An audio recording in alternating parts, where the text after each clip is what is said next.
বিসমিল্লাহির রহমানির রহিম।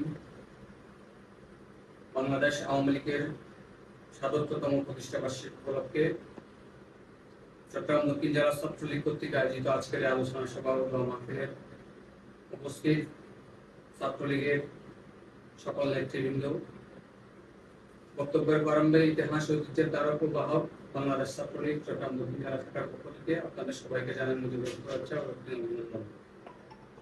আমি গভীর শ্রদ্ধার সাথে স্মরণ করছি জাতির পিতা বঙ্গবন্ধু শেখ মুজিবুর রহমান সহ 15 আগস্টে যারা শাহাদাত বরণ করেছেন এবং 5 আগস্ট পরবর্তী বাংলাদেশ ছাত্রলীগের যে সমস্ত নেতাকর্মী সহ আওয়ামী লীগের নেতাকর্মী যারা শাহাদাত বরণ করেছেন, যারা আহত হয়েছেন, তাদের প্রত্যেককে শ্রদ্ধার সাথে স্মরণ করছি।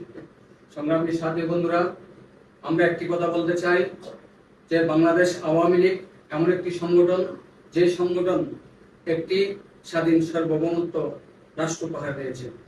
বাংলাদেশ আওয়ামী লীগের প্রতিষ্ঠা হয়েছিল এই বাংলাদেশের তথা পূর্ব পাকিস্তান তথা বাংলার মানুষের অধিকার আদায় করার জন্য। এই বাংলাদেশ আওয়ামী লীগের নেতৃত্বে স্বাধীন সার্বভৌমত্ব বাংলাদেশ পেয়েছি।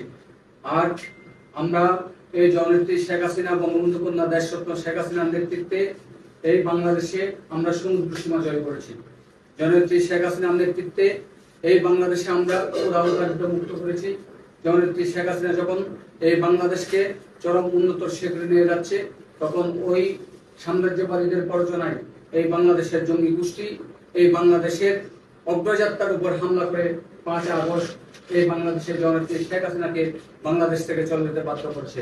তাই আজকে আমি জননেত্রী শেখ হাসিনার এই বাংলাদেশ ছাত্রলীগের নেতাকর্মীদের উদ্দেশ্য করে বলবো, আজকে আমাদের এই ৭৭তম প্রতিষ্ঠা বার্ষিকীর শপথ হবে, যতদিন জননেত্রী শেখ হাসিনাকে আমরা এই বাংলাদেশে ফিরে আনতে পারবো না, ততদিন আমাদের যুদ্ধ চলবে।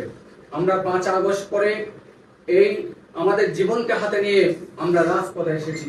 আমরা যতক্ষণ পর্যন্ত জননেত্রী শেখ হাসিনাকে বাংলাদেশে ফিরিয়ে এনে এই বাংলাদেশের মানুষের 18 মানুষের মেন্ডেট নিয়ে জননেত্রী শেখ হাসিনাকে আবার বাংলাদেশের ক্ষমতায় অধিষ্ঠিত করতে পারবো না, ততক্ষণ পর্যন্ত আমরা ঘরে ফিরে যাব না। সেই প্রত্যয় রেখে আজকে এই বলে আমার বক্তব্য এখানে শেষ করছি। জয় বাংলা, জয় বঙ্গবন্ধু, বাংলাদেশ চিরজীবী হোক, শেখ হাসিনা আসবে, বাংলাদেশ আসবে।